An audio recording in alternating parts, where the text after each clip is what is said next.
c'est peut-être un sujet singulier, mais l'histoire de la médecine, c'est aussi comment les maladies expliquent l'histoire.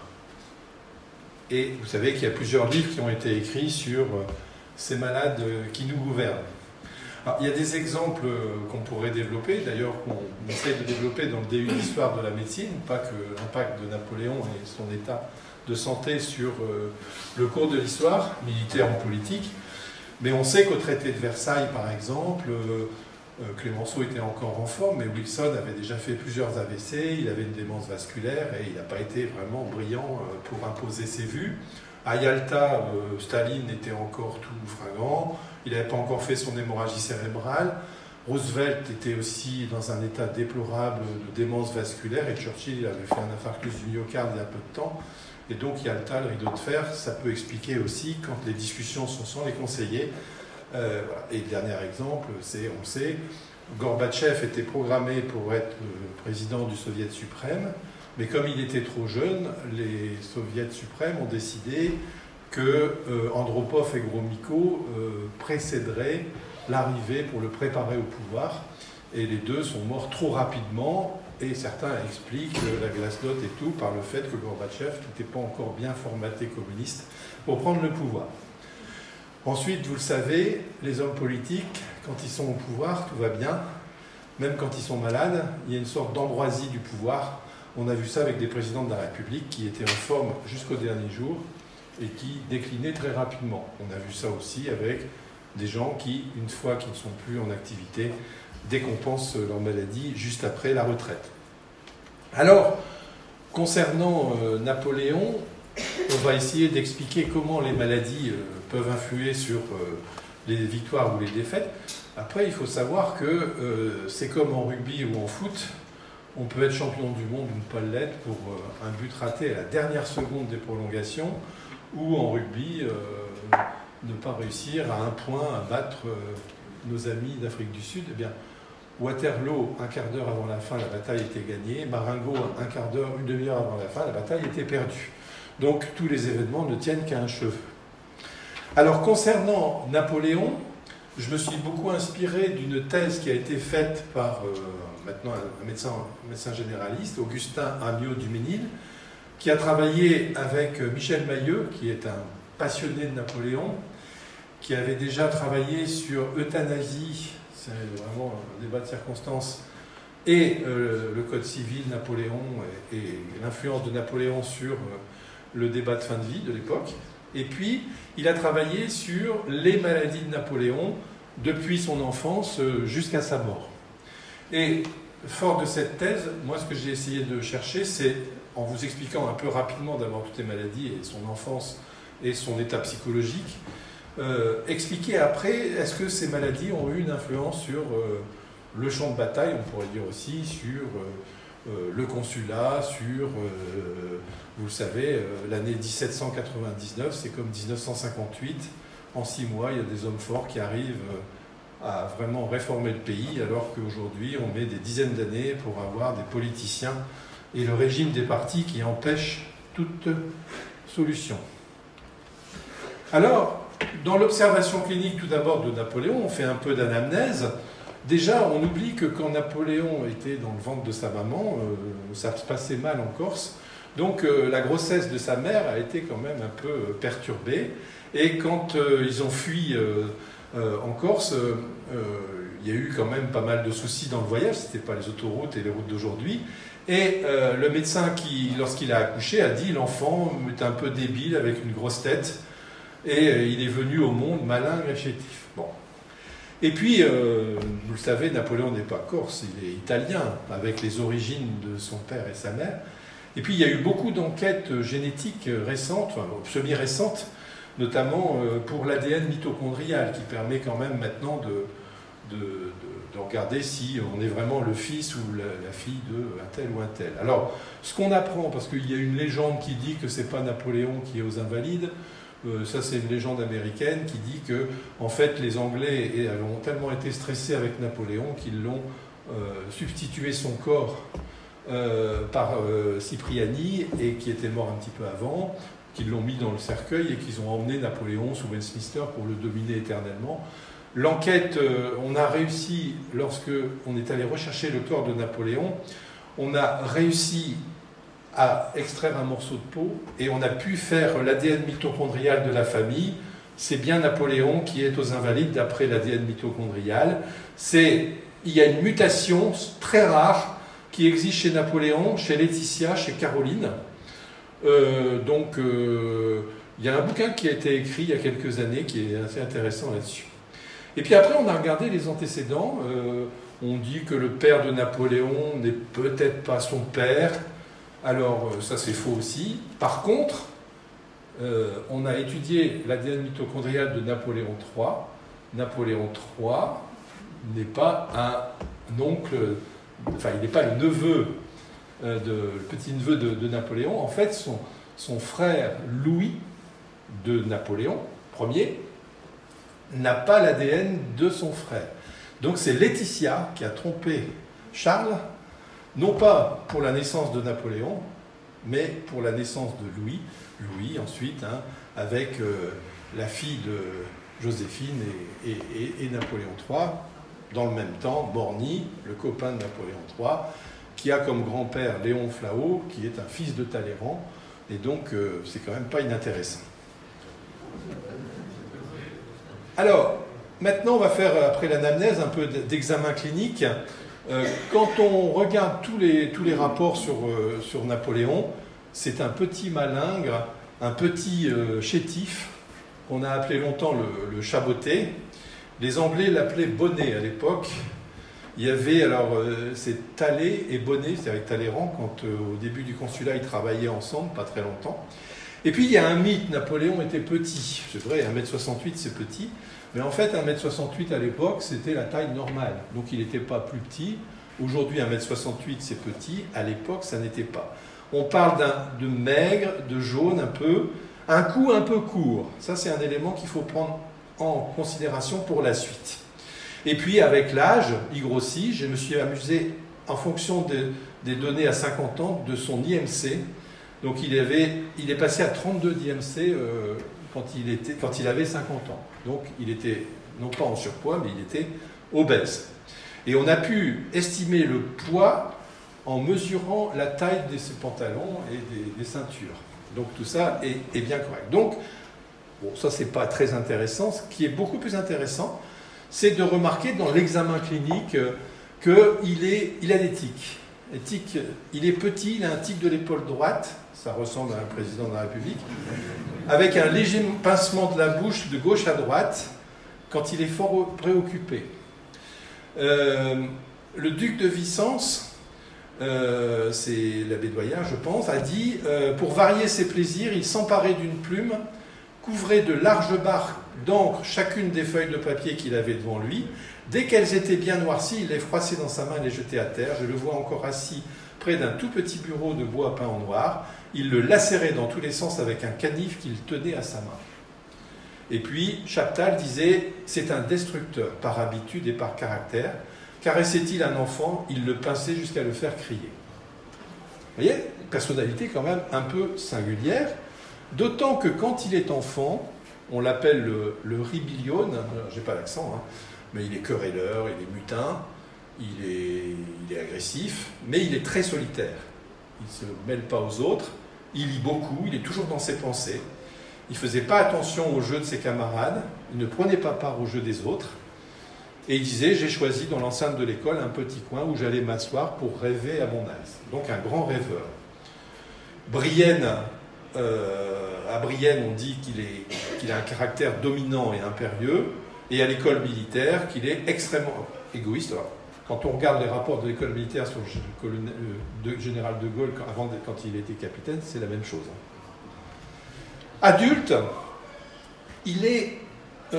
on dit qu'il a beaucoup de sauts d'humeur. Alors ça, c'est pas vraiment vrai parce que tout était calculé. La querelle avec la merde dans le bas de soie avec Talleyrand, après le Erfurt, la querelle avec le pape pour le concordat, tout ça c'est du calcul. Mais néanmoins, on dit qu'il est glaçant par son seul regard ou ravissant par un charme voulu. Donc vous voyez, il sait faire avec les gens. contrairement à ce qu'on dit, il n'a aucune rancune, il est très clément, il y a plusieurs exemples. Il y a un exemple que je prends toujours en exergue pour les conseils de discipline, ici pour les étudiants. Lorsque, pendant la campagne de 1813-1814, il y a beaucoup de jeunes Marie-Louise, pardon, pas Joséphine, Marie-Louise, les jeunes de 18 ans qui fuyaient, qui désertaient, on faisait des conseils de discipline avec l'idée de fusiller parce qu'ils étaient des traîtres. Napoléon avait l'habitude de dire on fait le conseil de discipline, on évoque d'être fusillé, et après il disait non, non, ça c'était pour vous faire peur, vous y réfléchirez la fois prochaine. Donc toujours revenir. Talleyrand qui l'a trahi en permanence, ou en tout cas qui a trahi les idées, parce qu'il n'a pas forcément trahi la France, ça se discute. Talleyrand, vis-à-vis de Talleyrand et Fouché quand même, qui ont tout fait pour le virer, il était quand même assez clément, il les a gardés longtemps. Même Cadoudal, qui voulait le tuer, il n'était pas pour tuer Cadoudal. C'est un grand rêveur. Alors, les phrases en bleu, c'est dans Le fil de l'épée de Charles de Gaulle, qui disait tous les grands hommes d'action furent des méditatifs. Pensez à lui, bien sûr. Mais voilà. Et c'est un grand rêveur. Il disait lui-même, oui, madame, vous avez raison. C'est bien cela. Je ne vis jamais que dans 2 ans. Où l'Europe est une taupinière. Il n'y a jamais eu de grands empires, et de grandes révolutions qu'en Orient. Je fonde dans l'Orient un nouvel et grand empire qui fixera ma place dans la postérité. Je créerai une religion. Je me voyais sur le chemin de l'Asie. Enfin voilà. Et même pendant la campagne de Russie, où vraiment ça se passe mal, enfin en tout cas à l'aller on ne sait pas encore que ça va se passer mal, il dit Alexandre était parti d'aussi loin que Moscou pour atteindre le Gange. Donc vous voyez, c'est un grand rêveur mégalomaniaque. Très ambitieux, il disait que la France était sa maîtresse, je couche avec elle, elle ne m'a jamais manqué. Donc les woke aujourd'hui diraient qu'il faut déterrer Napoléon pour le castrer. Et me prodigue son sang, ses trésors. Si j'ai besoin de 500 000 hommes, elle me les donne. Et à un moment, quand Joseph revendiquait un peu la couronne, il disait, c'est comme s'il lui dit à un amant passionné qu'il a, vous imaginez, sa maîtresse, ma maîtresse, c'est le pouvoir. Vous voyez quand même une personnalité particulière. Madame de Staël, qui n'est pas une de ses amies, en tout cas qui ne l'a pas été longtemps, dit quelque chose qui me semble important. Je sentais confusément qu'aucune émotion du cœur ne pouvait agir sur lui. Chaque fois que je l'entendais parler, j'étais frappé de sa supériorité. Elle n'avait aucun rapport avec celle des hommes instruits et cultivés, car il était très instruit, très cultivé. C'est un homme, contrairement à la nullité du livre de Jospin, c'est un homme de la Révolution, c'est pas le prédécesseur de Pétain, c'est complètement idiot historiquement. Et donc, il a quand même une personnalité bien singulière. Alors, Jacques Bainville, alors excusez-moi, c'est peut-être une référence qui fait frémir, mais au niveau histoire, il a quand même écrit des choses passionnantes. Il disait, c'est un homme formé par les livres, une sorte de polytechnicien littérateur. Bon, pour l'instant, rien de particulier. Ce qui est intéressant, c'est ce que dit Roederer, qui, vous savez, en quelques mois, il s'intéressait à tous les sujets, pour arriver à des réformes qui ont duré et certaines qui existent encore. Il disait, ce qui caractérise entre tous, ce n'est pas seulement la pénétration et l'universalité de son intelligence, c'est la flexibilité, la force et la constante de son attention. Il peut passer 18 heures de suite au travail, à un même travail. Je n'ai jamais vu son esprit sans ressort, même dans la fatigue du corps, même dans la colère. Donc ça, c'est au début, au moment du consulat, et le début de l'Empire, parce qu'on va voir quand même que, comme disait De Gaulle, jusqu'en 1807, tout va bien. Démesuré, alors Hippolytaine, j'en reparlerai parce qu'il y a des propos d'Hippolytaine dans la France contemporaine, qui est un chef-d'œuvre, je cite souvent, je suis désolé, j'ai cité dans mes vœux, je cite tout le temps, mais le désastre français actuel, de la France actuelle, il faut relire Hippolytaine pour comprendre pourquoi on en est là. Démesuré en tout, mais encore plus étrange, non seulement il est hors ligne, mais il est hors cadre. Par son tempérament, ses instincts, ses facultés, son imagination, ses passions, sa morale, il semble fondu dans un monde à part, composé d'un autre métal que ses concitoyens et ses contemporains. Donc c'est pas Monsieur Tout-le-Monde. Alors, l'histoire clinique, pour brosser un peu les différentes étapes, là, j'en dirai quelques mots pour chacune, jusque les campagnes d'Italie, campagnes d'Égypte, le début jusqu'à Marengo, Bon, il y a des petites maladies, on va en reparler. Le palu, il va s'en servir sur le plan militaire stratégique. Il va comprendre, en ayant eu le palu comme ses frères, et qu'est-ce que l'influence du palu sur les armées. La dermatologie, la tuberculose pulmonaire, comme tout le monde à l'époque. Je rappelle que Laennec, quand il est arrivé comme externe en 1820 à Paris, un Breton qui écoutait les bruits de la nature en Bretagne, et qui là disait « Je suis frappé quand je ouvre la fenêtre de ma chambre pour écouter, on entend tout Paris tousser. » La tuberculose régnait partout. Et puis ensuite, on va avoir des gros morceaux, des maladies qui vont influer. Alors il va y avoir toute la pathologie gastrique, toute la pathologie rénale qu'on connaît moins, et puis le digestif qui va jouer un rôle, mais aussi le cognitif, comme on le reverra.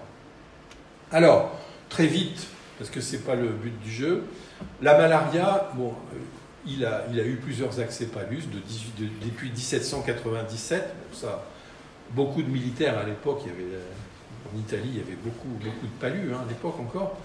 Et il a appris beaucoup avec le chirurgien Bienvélo sur le mauvais air, la malaria, mauvais air, et sur l'influence sur l'hygiène de vie, parce qu'au niveau hygiène de vie, Napoléon, il a un comportement stéréotypé de se laver sans permanence, sans rapport avec les lésions dermato, mais enfin, il connaît bien l'hygiène, et il codait l'impact du mauvais air dans les marais pour la responsabilité des marécages dans le palu. Il s'en servira même en 1809, il est en Autriche, alors je ne sais pas si c'est avant ou après Wagram, mais les Anglais, qui attaquent toujours par derrière, ou qui se battent avec le dernier des Autrichiens, décident, pendant qu'il est dans l'Empire autrichien, d'attaquer et de prendre d'abord l'île de Valcarel. Et panique à Paris, Fouché est très paniqué de savoir que les Anglais peuvent arriver, et Napoléon leur dit « N'ayez aucune crainte, l'expédition des Anglais est comme une folie, il sait qu'il y a beaucoup de palus. Avant 6 semaines, sur les 15 000 hommes débarqués, il n'en restera que 1500, etc. » Il connaît le terrain, et c'est ce qui s'est passé. Alors, ensuite, on dit beaucoup, il prend beaucoup de bains, il avait des problèmes cutanés, et l'hypothèse de la gale a été beaucoup avancée, parce que quand il était à Toulon, il aurait saisi le refouloir d'un canon utilisé par un canonnier qui est mort pendant la bataille, enfin pendant cette période, et qui était galeux. Et donc, Desgenettes avait dit à l'époque, il a attrapé la gale, c'est très contagieux, et ça va se poursuivre jusqu'en Égypte. Il a des prurites intérissables, des lésions de grattage, etc. Mais, d'après les chercheurs qui ont travaillé là-dessus, on est plutôt dans l'eczéma. Bon. Après, je ne vais pas détailler, mais pour la gale, ça semble difficile d'expliquer toute l'histoire clinique. Je ne suis pas dermatologue, donc je ne vais pas insister. Puis ça n'a aucune influence sur l'art militaire, donc ce n'est pas la peine d'en parler. Et quand il était dans ce bain, ça pouvait lui rappeler Trafalgar, mais ce n'était pas forcément bon pour son petit cœur. La tuberculose pulmonaire, oui, bien sûr, il a eu une primo-manifestation de tuberculose en 1796, juste au début de la campagne d'Italie, avec le 14 janvier 97 Rivoli. Il est amaigri, fiévreux, il tousse, il est maladif. En Égypte aussi, il est fort maigre, très jaune. Et on verra qu'à l'autopsie, on va retrouver effectivement des foyers de tuberculose. Mais tout ça va aller jusqu'en 1803 avec une congestion pulmonaire, et puis après, on ne parlera plus du tout de la tuberculose. Certains ont dit qu'il était épileptique. Et bien sûr, on peut retrouver des textes. Alors, celui qui conclut définitivement sur l'absence d'épilepsie, c'est Jean Tullard, qui dit d'une façon très simple, l'épilepsie, c'est la maladie qui a été inventée par tous les bellicistes, les bellicistes, j'ai mis libellistes, et bellicistes anglais, pas tous ceux qui, ou libellistes, je sais pas, les deux, et qui n'aimaient pas Napoléon. En fait, il y a beaucoup d'écrits, mais on s'aperçoit que c'est plutôt une irritabilité excessive qui rejoint un peu son comportement stéréotypé dont je vous parlais. Le moindre obstacle l'irritait dès qu'il avait pris une décision. C'est quand même un peu curieux, hein. La moindre observation le mettait en fureur, et si la contradiction devenait trop vive, il frappait du pied, se battait la tête et finissait parfois par se rouler par terre.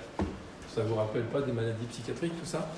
Après avoir fait quelques pas en silence, il s'arrêta, ce que dit Tolstoï, son visage semblait pétrifié et sa jambe gauche tremblait convulsivement. Bon, en gros, il n'y a pas d'épilepsie.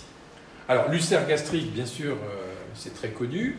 C'est à partir de 1808 qu'il va avoir ses premières douleurs de l'estomac, qui vont être intenses et répétées.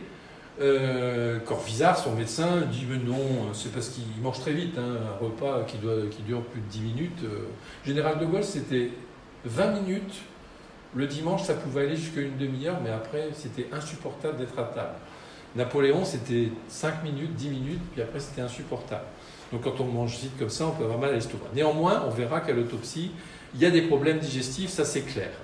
Et au moment de la bataille de Leipzig, on ne va pas trop en parler, mais il a vraiment de gros problèmes de l'hypocondre droit et vraiment des problèmes digestifs aussi à ce moment-là.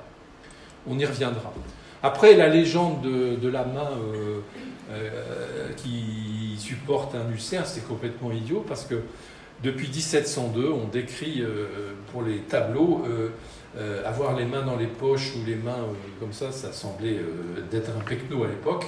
Et la façon gentleman de se tenir sur les tableaux, pas sur les photos, c'était d'avoir la main comme ça. Donc vous retrouvez ça avec Jean-Baptiste de La Salle qui explique tout ça. Alors, après, il a de gros problèmes urinaires, c'est pas souvent mis en évidence. Lui-même dit, c'est là ma partie faible, c'est par là que je périrai, et ce sera ma mort. Il a, d'après Sorensen, qui a beaucoup travaillé avec un Français après Leclerc, sur ses troubles urinaires. Donc, a priori, dès 1780, il y a des problèmes urinaires.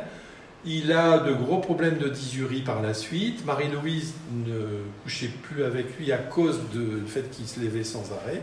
Alors il faut savoir aussi, contrairement aussi aux habitudes d'aujourd'hui, qu'à l'époque, les couples ne couchaient ensemble que peu de temps, le temps de petite affaire, et après ils se séparaient pour justement éviter tous les soucis qu'on peut avoir pendant la nuit, et c'était l'habitude. Bon. Mais s'il se levait pour aller pisser sans arrêt, c'est vrai que il y a des épisodes de rétention. Et alors, pendant la campagne de Russie, on y reviendra en détail, il a vraiment des gros troubles infectieux, puisqu'on décrit des sédiments remplaçant le tiers du vase. N'importe quel clinicien dirait effectivement, c'est pas une CBU positive. On le voit souvent uriner, la tête appuyée contre un arbre. Vous avez le film Waterloo, où on le voit à un moment qu'il est en train de... Alors là, c'est plus l'estomac, mais en fait, il est en train de pisser parce qu'il n'arrive pas à pisser.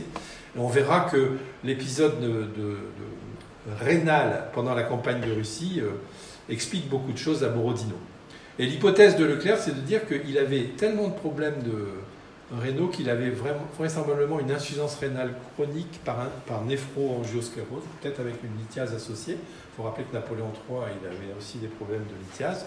Mais en tout cas, ça pourrait donner, alors on pense même qu'il commençait à être hypertendu à 95, mais là, ça paraît un peu maigre comme argument. Néanmoins, l'épitose rénale va être importante. Après, c'est un suicidaire, comme beaucoup d'hommes célèbres.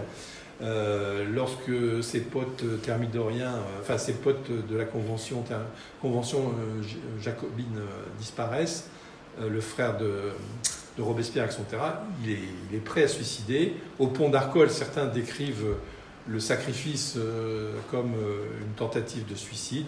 À Fontainebleau, il va jusqu'à l'acte, mais heureusement pour lui, le poison qu'il avait autour du cou depuis la campagne de Russie n'était plus efficace. À la côte de Laffray, là, quand il affronte le maréchal Ney et les troupes de Louis XVIII qui viennent l'arrêter au retour de l'île d'Elbe, il se présente en disant bah, « tu es votre empereur ». Et puis à Sainte-Hélène, là, il y a de quoi, il y a une dépression très réactionnelle du par les conditions imposées par nos amis britanniques. Alors voilà, je vous ai d'abord brossé un peu l'histoire clinique, depuis la naissance, comme un clinicien devrait toujours faire, hein, les étudiants, vous devez toujours procéder comme ça prend du temps. Et après, maintenant, on va essayer d'évoquer comment tout ceci a pu influencer sur sa santé militaire. Alors, comme je vous ai dit, jusqu'à Tilsit, pendant 10 ans, hein, de 97 à 1807, tout va très bien. Bon, le consulat, je ne rappelle pas tout ce qui a été, le système de santé qui a été complètement revu, le Concordat, l'épée, l'Amiens, Lunéville, Code civil, Franc-Germinal, Banque de France, les lycées, les préfets, les arrondissements, les cantons, le Conseil d'État, enfin tout. Donc, quand même, ça carbure bien. Et puis, les batailles sont plutôt faciles. Enfin, jusqu'à Marengo, où je vous dis, ça n'a pas été si simple que ça. Mais avant, la stratégie, la tactique plutôt que la stratégie, est extrêmement supérieure à tous les militaires. Et effectivement, sur le plan médical, à l'époque, bon, il y a un peu de palu, de l'eczéma, comme je vous l'ai dit, un peu de tuberculose, mais ça n'a pas beaucoup d'impact. Alors, comment on explique le fait qu'il était très supérieur aux autres sur le plan militaire par rapport à tous les maréchaux autrichiens, russes, prussiens, etc. Certains évoquent un génie militaire. Bruno Colson, c'est un Belge, un historien militaire qui a beaucoup travaillé. Il y a un énorme bouquin, je vous mettrai la référence, sur l'art militaire de Napoléon et qui explique beaucoup de choses, mais c'est très militaire. Il dit qu'il a une façon de tactique très forte, il va beaucoup plus vite que les autres. Et puis, Hippolyte Taine dit, si la prévision s'accomplit, c'est que, comme les célèbres joueurs d'échecs, il a évalué juste, outre le jeu mécanique des pièces, le caractère et le talent de l'adversaire, deviné ses fautes probables, au calcul des quantités et des probabilités physiques, il a joint le calcul des quantités et des probabilités morales, et il s'est montré grand psychologue autant que stratégiste accompli. La science militaire consiste à bien calculer toutes les chances d'abord et ensuite à faire exactement, mathématiquement, la part du hasard. C'est sur ce point qu'il ne faut pas se tromper, qu'une décimale de plus ou de moins peut tout changer. Donc contrairement à ce qu'on dit, il a une intuition sur le champ de bataille, tout est vraiment très comme un joueur d'échecs. Et puis, Clausewitz, lui, c'est celui qui va apprendre beaucoup de Napoléon. L'armée prussienne va se reconstituer pour la campagne d'Allemagne avec les principes de corps d'armée, etc. de Napoléon. Il disait débuter par des coups décisifs, se servir des avantages ainsi obtenus pour frapper de nouveaux coups, jouer toujours son gain, etc. Donc, première hypothèse du génie, comme beaucoup l'évoquent. Deuxième hypothèse, c'est Charles de Gaulle. Alors, il ne cite pas Napoléon, mais il dit que la culture générale est quelque chose d'essentiel pour l'école du commandement. Je vous conseille de lire ou de relire Le fil de l'épée, c'est pas inintéressant. Et la phrase qui résume tout, il dit « Au fond des victoires d'Alexandre, on retrouve toujours Aristote ». Pareil, Alexandre est beaucoup plus cultivé, a beaucoup plus de culture générale que tous les contemporains de l'époque. Donc pour De Gaulle, la culture générale forme l'instinct et l'intelligence. Ces deux qualités sont indispensables au chef pour discerner et prendre des décisions rapidement. Les grands hommes de guerre ont toujours eu d'ailleurs conscience du rôle de la valeur de l'instinct. Donc culture générale. Et puis après, il y a une hypothèse évoquée par Scudra, que moi me séduit beaucoup. Est-ce que Napoléon n'était pas le Elon Musk de l'époque? Est-ce qu'il n'a pas de l'autisme, dans le spectre de l'autisme? Alors, il cite les éléments suivants. Ça, c'est médical. Après, je vous donnerai les éléments qu'on peut retirer dans la littérature de l'époque. Capacité de dicter plusieurs lettres en même temps, aspect créatif, désinhibition des pensées, dès que les idées viennent à l'esprit. Il peut se focaliser sur un sujet et puis ne penser qu'à ça pendant des heures et des heures. Si vous avez un jour l'opportunité de lire la campagne d'Italie et la campagne d'Égypte écrite par Napoléon, c'est un des rares trucs écrits par Napoléon, avant de m'intéresser à ça, quand j'avais lu ces écrits, je me suis dit, mais quelle mémoire, il comprend sur la topographie, sur telle rivière, tant de mètres, il a une mémoire, mais comme un autiste. Il est explosif, il a horreur de l'imprévu, fort souci de détails, et puis il a une hyperactivité impulsive, je vous l'ai montré, il a des troubles obsessionnels compulsifs, 2 heures de toilette tous les jours, c'est vraiment très impressionnant. Alors, j'ai été relire tout le chapitre d'Hippolyte Taine qui part de Louis XIV jusqu'à la Troisième République et qui explique l'esprit français dont je parle souvent, qui est dans l'idéologie et qui veut forcer l'idéologie à changer la réalité des choses. Ça, c'est typiquement français, comme je l'ai dit, c'est ce qu'on voit tous les jours aujourd'hui. On veut imposer d'en haut et les vrais gens n'en veulent pas parce que ce n'est pas la réalité des choses. Et voilà. Et Hippolyte Taine dit, alors souvent on dit Hippolyte Taine dit Napoléon a 3 cerveaux. Non, il dit il y a plusieurs atlas dans le cerveau de Napoléon. Le premier est militaire et forme un recueil énorme de cartes topographiques, aussi minutieuses que celles d'un état-major, avec le plan circonstancié de toutes les places fortes, avec la désignation spécifique et la distribution locale de toutes les forces de terre et mer, donc militaires. Deuxièmement, civil, ressemble à des gros volumes où chaque année nous lisons aujourd'hui l'état du budget, les innombrables articles de la recette et de la dépense, l'impôt à l'intérieur, les contributions à l'étranger, les produits des domaines en France, services de la dette, il aurait du boulot aujourd'hui, pensions, travaux publics, et du reste ensuite toute la statistique administrative, la hiérarchie des fonctionnaires.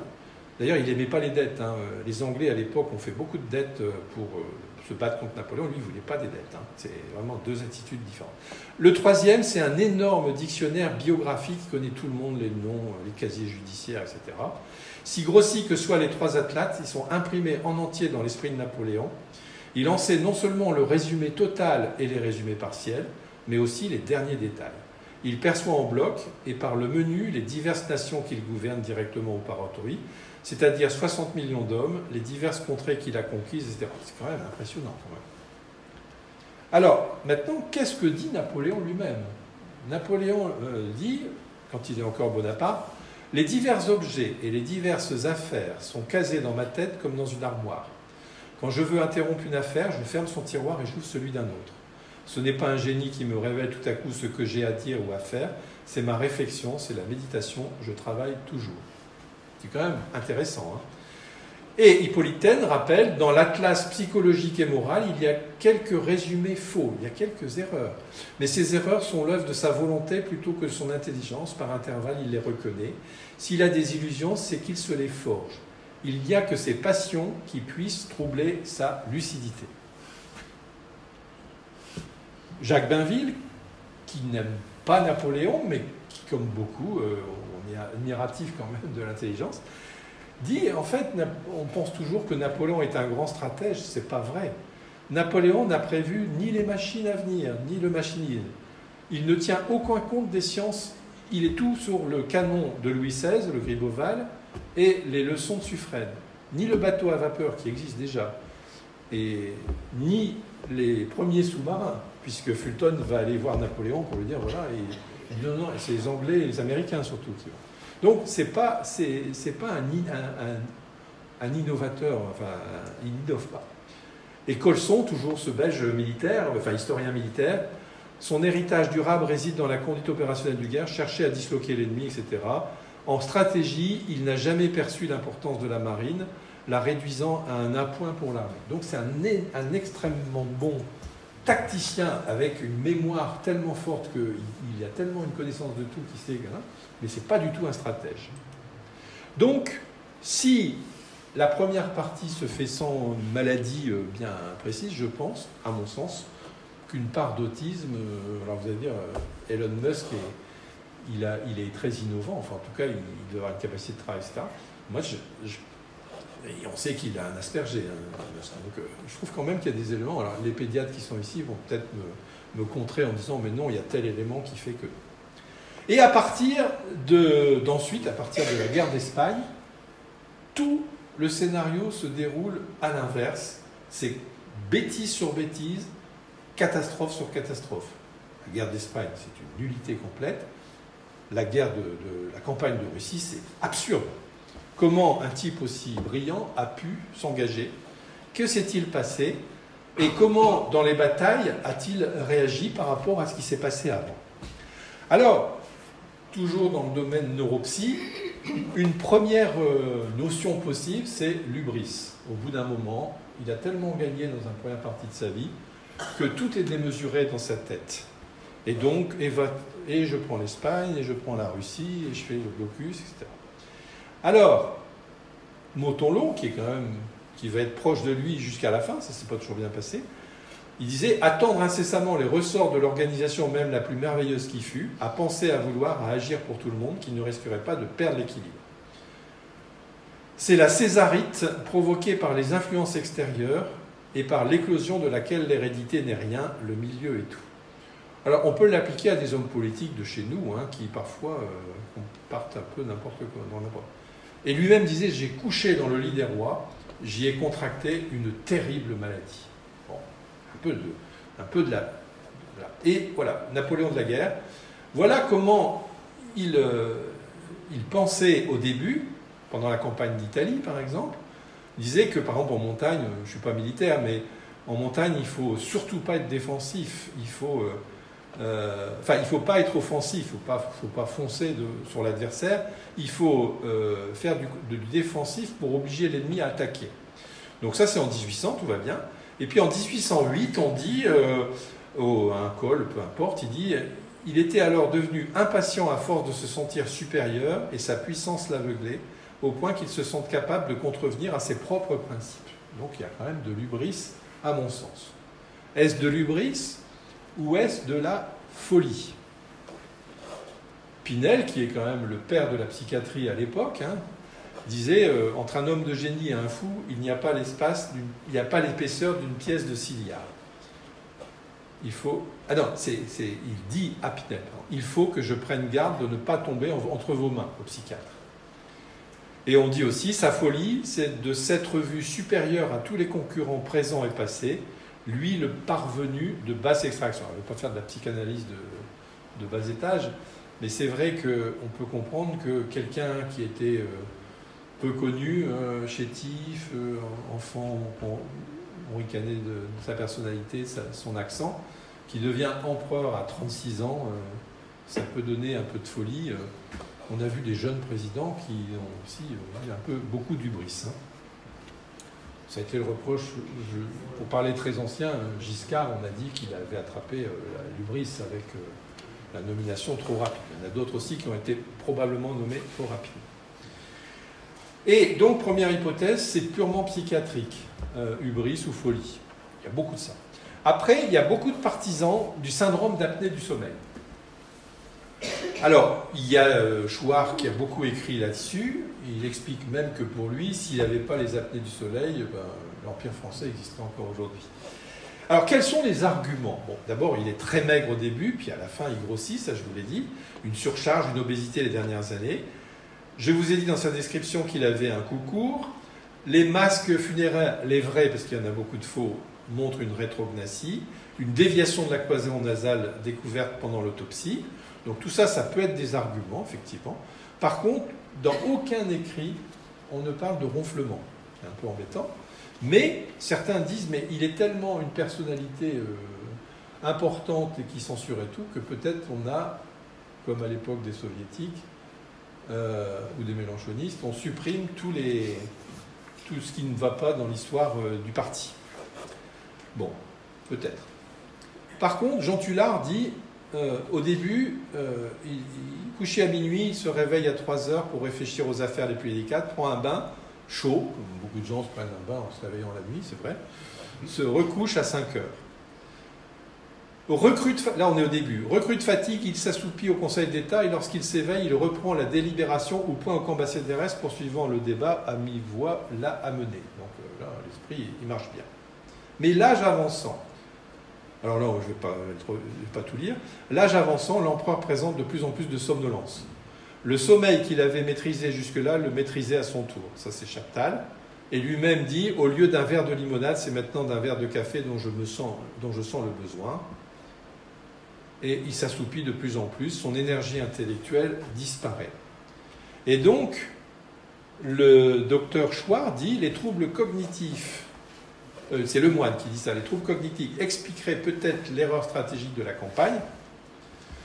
Et Chouard dit, si Napoléon avait été traité par le syndrome d'apnée des sommeils, comme on le fait aujourd'hui, certaines erreurs tactiques auraient été évitées, la retraite de Russie n'aurait peut-être jamais eu lieu, il aurait sûrement aidé à créer une Europe unie, et peut-être que cela nous aurait épargné 2 guerres mondiales. Vous voyez, là, c'est peut-être lui qui est un peu dans l'hubris. Bon. En tout cas, il se traîne de plus en plus sur le champ de bataille. On le voit bien même sur les tableaux, il est un peu moins alerte qu'avant.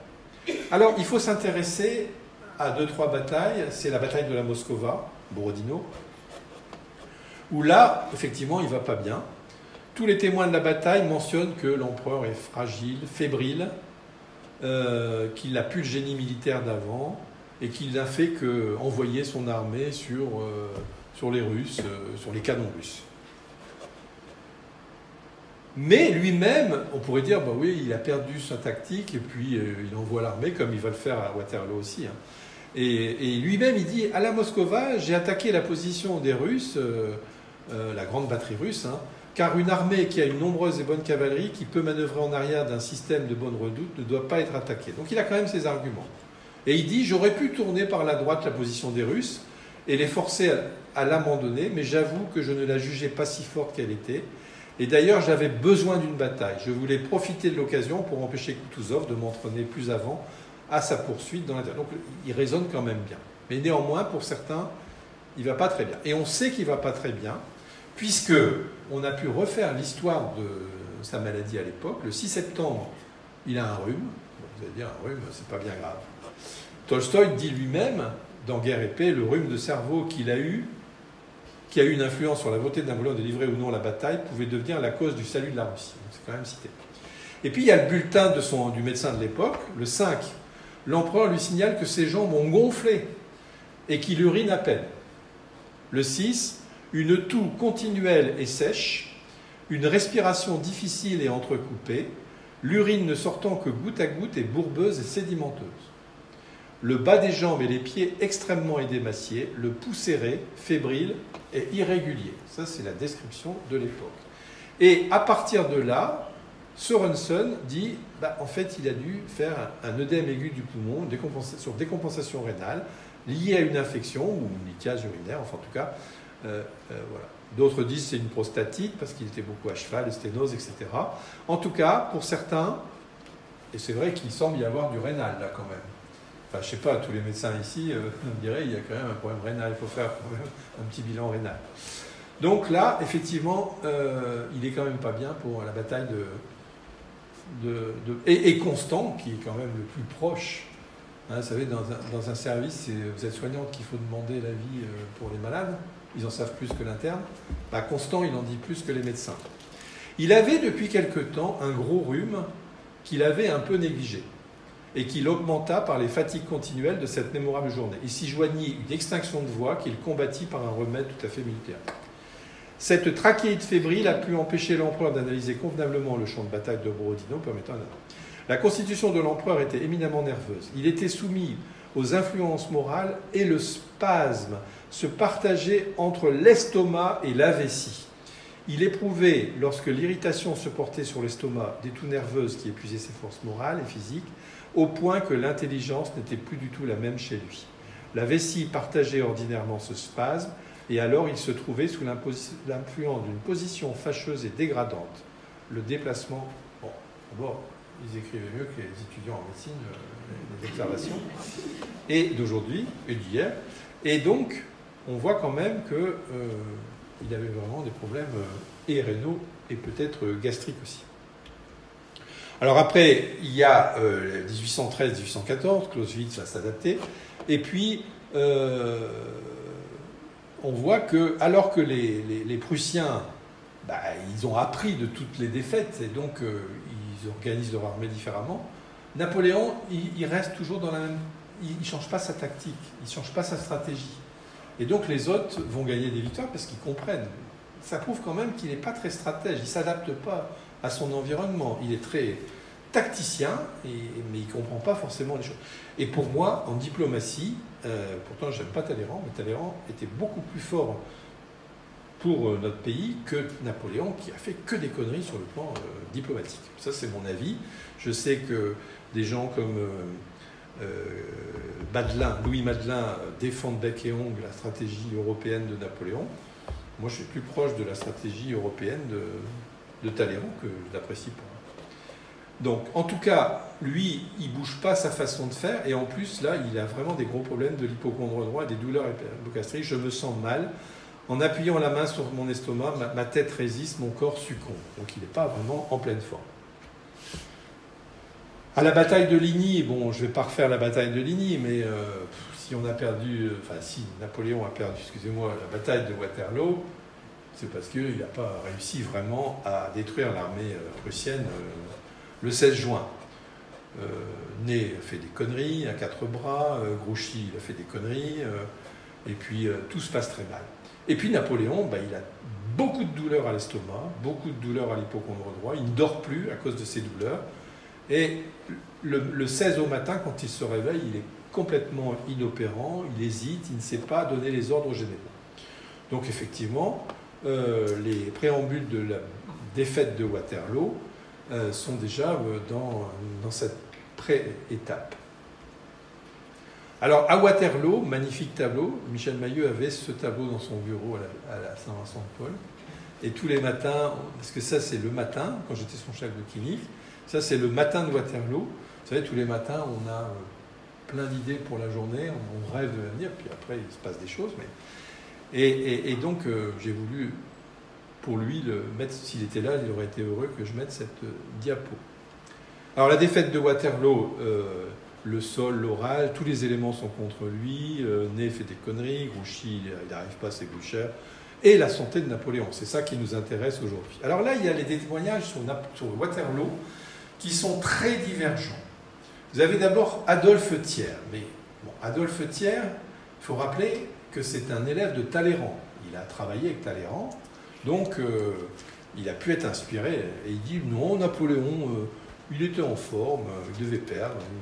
Napoléon, qui s'était couché qu'à 2 heures après minuit, était debout à 5 heures du matin, atteint d'une indisposition assez incommode, les hémorroïdes, excusez-moi, il n'en avait pas moins passé 18 heures à cheval, depuis Ligny, et même avant, et il allait en passer encore autant dans la journée du 16, preuve assez frappante qu'il n'était pas du tout diminué. Ça, c'est ce que dit Thiers. Par contre, Charras dit... Nous devons le fait du grand maréchal du palais Bertrand et des proches, Gourgaud. Ces douleurs furent cause que pendant la grande bataille, Napoléon resta presque toujours à pied et y resta même lorsqu'il eût été nécessaire qu'il se portât à cheval sur tel ou tel point. Et puis Charras précise des 3 maladies dont souffrait Napoléon pendant la campagne de Belgique. Il n'en est pas une qui ne rende très pénible l'exercice du cheval. On va y revenir. Napoléon était très souffrant en Belgique et ses souffrances furent telles qu'il resta souvent à pied lorsqu'il aurait fallu qu'il fût à cheval. À l'époque, il n'y avait pas les multimédias, les smartphones, etc. Telle est la vérité. Et il y a eu des articles. Un article qui dit que pendant la bataille de Waterloo, il avait une cystite. Enfin, c'est vrai qu'avec une cystite, on ne doit pas être très en forme pour affronter des Anglais, ça c'est clair. D'autres parlent d'affection hémorroïdaire et de crise hémorroïdaire. Ça paraît assez plausible. Et puis d'autres disent qu'il avait un abcès au génitoire. Bon, c'est une fistule anale vers les bourses. Et donc, il y a des éléments, effectivement, là-dessus. Mais moi, ce qui m'intéresse, c'est peut-être le neurologue, mais c'est ce que Charras dit aussi. Et l'image, la photo qu'on voit, c'est pas la photo, excusez-moi, mais... on voit bien qu'il a été peint un peu apathique. Il était vieux avant l'âge, le long d'un exercice du pouvoir absolu, les efforts prolongés d'une ambition sans limite, le travail excessif du cabinet et de la guerre, les émotions, les angoisses de 3 années, etc. Son corps alourdi, presque obèse, ses joues gonflées et pendantes indiquaient la venue de cette époque de la vie où la décadence physique de l'homme a commencé. Il subirait maintenant les exigences du sommeil que naguère il maîtrisait à son gré. Les fatigues des longues journées à cheval, les courses rapides lui devenaient insupportables. Il sentait même, c'est lui qui l'avoue, un abattement de l'esprit. Donc, des troubles cognitifs, vraisemblablement. Est-ce le syndrome d'apnée du sommeil? Est-ce l'insuffisance rénale? On va voir, pour terminer, que l'hypothèse de l'anémie est quelque chose qu'il ne faut pas négliger. Après, les cardiologues qui se sont intéressés ont forcément trouvé une arythmie cardiaque, ça c'est évident. Et puis, vous savez, il a gagné sa dernière bataille. Si on parle de lui encore, c'est parce qu'il a su gagner sa dernière bataille. La naissance du romantisme vient de la perfide Albion qui a mis Napoléon dans des conditions déplorables, avec un Hudson Law méprisant, hautain, condescendant, qui a fait renaître le conflit entre la France et l'Angleterre pendant quelques décennies. Alors, on va aller très vite, mais il a de gros problèmes digestifs, ça c'est clair. Je ne vais pas les détailler, mais il a des problèmes digestifs. Ils sont intermittents, ils ne sont pas permanents. Pour les partisans du cancer de l'estomac, c'est intermittent, c'est pas permanent. Ça c'est clair. À partir de 1820, ça va à peu près. Puis à partir du 5 octobre, après un repas copieux, il ressent une vive douleur dans le flanc droit. On dit ça dans un dossier des étudiants, on pense à des choses. irradiant dans l'épaule, il vomit, et puis ça va de plus en plus mal, il est confiné, et il est alité. On lui donne, il voulait absolument pas de médicaments, il avait trop peur d'être empoisonné par les Anglais, et puis comme il perd conscience, on lui donne du calomel, et il va mourir le 5 mai, comme vous le savez, à 17h49. Et bien sûr, il avait exigé qu'on lui fasse une autopsie. Parce qu'il voulait absolument qu'on démontre que c'était une maladie contractée à cause du climat de l'île, à cause des Anglais. Donc il a été autopsié, donc beaucoup de médecins anglais, quand même le dire, mais c'est Antomarchi à qui Napoléon va demander l'autopsie. Donc on l'a fait le 6 mai, donc c'est beaucoup plus. Alors, ceux dont on va aller vite, il a une lithiase rénale, ça c'est évident, il a une tuberculose. L'amibiase, ça c'était la hantise des Anglais. S'il a une amibiase, c'est que c'est à cause de nous, parce qu'il y avait beaucoup de militaires anglais qui mouraient de l'amibiase là. Et si on l'avait mis vraiment du côté de l'île où il y avait le plus de maladies, ça, il faut reconnaître que les Anglais sont très forts pour ça. Donc amibiase, peut-être. Et puis récemment, par l'étude PCR, on s'est aperçu que les Anglais mouraient d'hépatite B et que Napoléon avait une PCR positive à l'hépatite B. Est-ce qu'il a attrapé là-bas? Alors l'hépatite B, c'est pas l'hépatite A, mais en tout cas, il avait une PCR positive à l'hépatite B.